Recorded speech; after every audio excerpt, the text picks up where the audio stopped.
जेवणाची recipe search केली त्या आजीवर दिसतं बघा. त्या म्हणता आज मी कांदा घेतला, मग मिरचीचा ठेचा घेतला, मग तो असं केलं तसं केलं. 6 लाख रुपये त्या आजीला मिळतो. किती? 6 लाख रुपये. आणि आजीचं वय किती आहे या आजीच्या वयामध्ये? म्हणजे कोणाच्या कोणत्या वेळेस कोणती कल्पनाच्या मनात येईल आणि ती कल्पना यशस्वी होईल. आणि आज मुख्यमंत्री देवेंद्र फडणवीस साहेबांच्या हस्ते त्या आजींना एक बक्षीस पण दिलं, स्टेजवर बोलवलं. तर आपल्या घरामध्ये आपण काय करतो यावरती हा आपला जीवनाचा आणि परिवर्तनाचा विषय आहे. मला शेवटी एकच सांगायचंय की समाजामध्ये आपण चिंतन करताना अशा गोष्टीचं चिंतन अजिबात नाही करायचं. अशी गोष्ट त्याचा प्रचार प्रसार अजिबात नाही करायचा. कोणत्या त्या निगेटिव्ह असेल, ज्या अतिशय असेल. आता तुम्हाला मी सांगतो की विषय काय की ज्या गोष्टीचं आपण भजन करू, चिंतन करू, तशीच गोष्ट आपल्या जीवनात घडत चालते. म्हणून आपण पॉझिटिव्हली आपल्या समाजामध्ये ज्या वाईट घटना घडत असेल तर त्याची चिंतन अजिबात करायचं नाही. आणि समाजामध्ये आपण एक आदर्शवत, कारण का तुम्ही ज्या आलेले आहे ना, तुम्ही नारी शक्ती आहात आणि तुम्हीच आदर्श आहात तुमच्या भरोश्यावर येईल. कारण तुम्ही आज तुमचा घर सोडून तुम्हाला परवानगी घ्यायची आणि तुम्हाला आता यासाठी तुम्ही जबाबदार आहात. येणाऱ्या काळामध्ये जे काही घडेल ना ते तुमच्या भरोश्यावर घडेल. हे घरात बसणारे यांच्याकडून काही घडणार नाही. म्हणून मला एकच विनंती करायची आहे की पॉझिटिव्हिटी घ्या आणि पॉझिटिव्हिटी काम करा. येणाऱ्या काळात हे नाव ठेवणारे असतील किंवा काहीतरी म्हणणारे असतील मागे हे उदाहरण देतील. हेच लोक उदाहरण देतील. बघा आमच्या गावामध्ये असा गट आहे, अशा महिला आहेत ज्या महिलांनी जे ध्येय पकडलं होतं त्यांनी ते पूर्ण केलं. या आजच्या दिवसानिमित्ताने मी एवढं सांगतो आणि आपले धन्यवाद. कारण ते कधी पण फोन केला की सर मी हजर राहतात कुठलंही कारण न देता. आणि महेश भाऊचा पण वेळ खूप किमती आहे तरी पण ते आज हजर राहिले, त्यांचंही खूप खूप आभार. आणि सरांनी खूप चांगल्या प्रकारे आपल्याला प्रोत्साहन देणारे शब्द बोलले आणि खरोखरच आजची महिला खूप काही करू शकते. एक तुम्हाला उदाहरण सांगते. असंच वाचलं होतं मी कुठेतरी की एक तळं होतं आणि त्या तळ्यात 10-12 बेडकं होतं आणि त्या एकमेकींना म्हटलं की आपण झाडावर चढू. त्यातली एक म्हणायची अय्या हे काय बायांचं काम आहे का, हे काय झाडावर काय बेडूक चढतं का, झाडावर चढणारी तर खरोताई असते, पक्षी चढतात, आपण कसं चढणार. त्यातली एक वरती राहते, असं बोलल्यामुळे ती खाली कोसळते. त्यातली दुसरी चढायला जाती, ती म्हणते लोक काय म्हणतील, आपण झाडावर चढतो, आपण तर तळ्यात असतो. त्यातली ती पण खाली कोसळते. तिसरी जाती, त्यात पण बाकीच्या म्हणतात की हे बघा ती कशी उड्या मारते, ती पण खाली कोसळते. पण त्यातली जी चौथी असते ना ती चालत जाते आणि तिच्या ध्येयापर्यंत पोहोचते.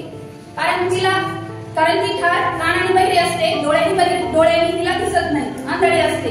त्यामुळे ती आपल्या ध्येयापर्यंत पोहोचते आणि तुमचं जाऊन ती आपलं ध्येय गाठते. आणि सांगायचं तात्पर्य एवढंच की एखाद्या स्त्रीला जर काम करायचं असेल, आपलं ध्येय गाठायचं असेल तर तिने कानाने बहिरं आणि डोळ्याने आंधळ होऊन काम करावं लागतं. जेव्हा आम्ही इथं गावाकडे राहायला आलो, ग्रामपंचायतमध्ये माझं कोणी ओळखीचं नव्हतं, मी कोणाला ओळखत नव्हते, त्यामुळे मी इथं काम करू शकले. बऱ्याचशा महिला म्हणल्या पण असतील की काय बा माणसात काम करते, जेंट्स मध्ये असते.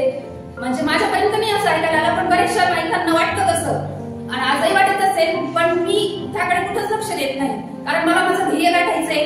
काम छोटं मोठं कोणतंही असो, पण प्रत्येक महिलेने आपले ध्येय गाठण्यासाठी काम कसोटीने आणि चिकाटीने केलं पाहिजे. कारण घरच्यांनी जरी घाबरलं पाहिजे आणि जे काही करायचं ते प्रामाणिकपणे केलं पाहिजे.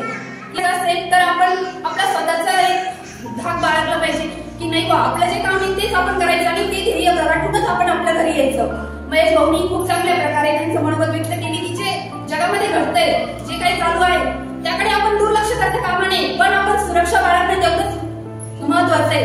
कारण आपणही तेवढं सक्षम पाहिजे की समोरचे काय म्हणतोय तेही आपल्याला कळायला पाहिजे. आणि प्रत्येक स्त्रीकडे निसर्गाने देवतांनी एवढं काही हे दिलेलं आहे की ती स्पर्शातून सुद्धा समजते की समोरच्या मनात काय आहे, नजरेतून तिला कळतं की याच्या मनात काय आहे.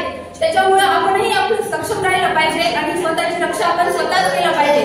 सावित्रीबाई फुलेंनी खूप कष्टाने म्हणजे खूप सहन केलंय त्यांनी, तरी पण त्याच्यामधून त्या डगमगल्या नाही आणि त्यांनी त्यांचं ध्येय गाठलं. त्याप्रमाणे सर्वांनीच आपलं ध्येय गाठलं पाहिजे. जेव्हा आपल्या गावामध्ये बचत गट करायचा होता तर अध्यक्ष होण्यासाठी कुणीच पुढे येत नव्हतं. त्यावेळेस शशिकला राजे साळवे आपल्या सावळगावच्या, तर त्या मॅडम पुढे आल्या. त्यावेळेस पंचायत समितीच्या मॅडमना पण वाटायचं की ह्या करते की नाही, पण त्यांच्यामध्ये एक सक्षमता होती की नाही बाबू करू शकते. आणि आज त्यांच्यामुळे आपल्या गावात 10-15 गट झाले आणि प्रत्येक महिला घराबाहेर पडतीये. आजही काही महिला ग्रामपंचायत येण्यासाठी कानागाड्या करतात, नाही बघ इथं खूप पुरुष असतात आम्ही कधीच ग्रामपंचायतीला जात नाही, पण काय जात नाही तुम्ही पण आला पाहिजे ना.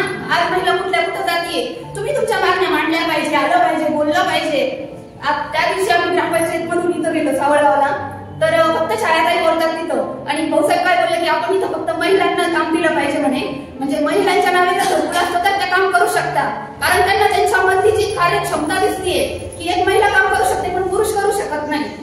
आणि यांच्या समाजामध्ये मुस्लिम समाजात महिला अजूनही बाहेर पडत नाही, पण त्या तस्लीम ताईंना ते खूप म्हणजे त्यांना खूप हौस आहे काही पण करण्याची, आणि त्या म्हणतात की माझ्या मुलींना पण मी खूप शिकवणार आहे. मला असं वाटतं सगळ्यांनीच हा संदेश मनात बाळगून मी पण माझ्या मुलींना शिकवणार, त्यांना कुठे डोकं देणार नाही, असं सगळ्यांनीच एक निश्चय केला पाहिजे. आणि या दृष्टीने आपला समाज असो आपलं घर असो आपण पुढे नेऊ शकतो असं माझं वैयक्तिक मत आहे. आणि सगळ्यांनीच वेळ काढून इथं आलात त्याबद्दल सगळ्यांचे आभार. कारण मी जेव्हा पंचायत समितीला बचत गटाच्या माध्यमातून माझं काय योगदान आहे, तर ग्राम रोजगार सेविका हे पण बाकीकडे सगळे जेंट्स आहेत आणि माझ्या माहितीप्रमाणे स्वतः हे एकटेच असते, परंतु त्या आपल्या कामाशी काम आणि प्रामाणिकपणे खरोखर काम करतात. तर हे आदर्श उदाहरण घेणं लोक, कारण दुसरीकडचं आपण नाही करू शकत. म्हणजे दुसरीकडे अनेक महिलांनी उंच भरारी घेतली, परिवार घडवला, पुरुष घडवले, परंतु आपल्या इथं आपण जर विचार केला तर आपण सुद्धा घराच्या बाहेर पडलं पाहिजे. आज बचत गटाच्या माध्यमातून आपल्याला एक उत्तम व्यासपीठ मिळालेलं आहे आणि आपण त्यातून बाजारपेठ पण व्यवस्थित मिळालेली आहे. आज आपल्या बचत गटातून जवळजवळ 2 प्रोड्युसर कंपन्या आणि उत्पादक गट पण बरेच झालेले आहेत तालुक्यामध्ये. तर ते उत्पादक गट म्हणजे आपण कशाचा तरी व्यवसाय करणं, आणि कुठलाही व्यवसाय केला तर काही असा मोठा होत नाही किंवा लगेच त्यात प्रॉफिट भेटतो असं काही नसतं, परंतु त्याची सुरुवात केली पाहिजे. आणि खूप महिला सक्सेस पण झाल्या, त्यातून त्यांच्या कुटुंबाला त्यांच्या संसार कर्मचाऱ्यांना हातभार लागतो. आता आपण पण ती परिस्थिती बदलली पाहिजे. आपण पण याच्याकडे आपल्या आर्थिक स्तर आपलं म्हणजे कुटुंबाला आपण हातभार कसा लावू या गोष्टीकडे आपण लक्ष दिलं पाहिजे. आणि ते सगळं करत असताना आपण समाजाचा लोकांचा विचार केला नाही पाहिजे. जर आपण विचार केला तर आपण कधीच पुढे जाऊ शकत नाही, आपण कधीच आपल्या ध्येयापर्यंत पोहोचू शकत नाही.